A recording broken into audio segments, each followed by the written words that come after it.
High বন্ধুরা, এখন সকাল হয়ে গেছে। এখন বাজে 7টা।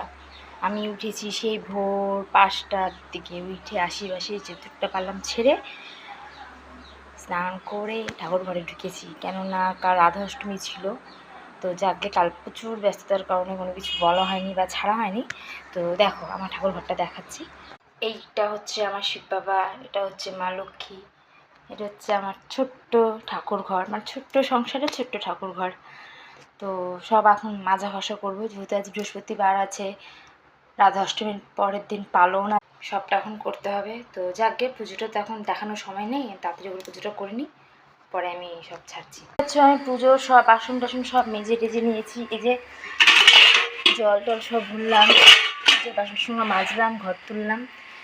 এখন আমি এবার একদম দেখতে পাচ্ছ একদম সব পরিষ্কার করে রেখেছি। এখন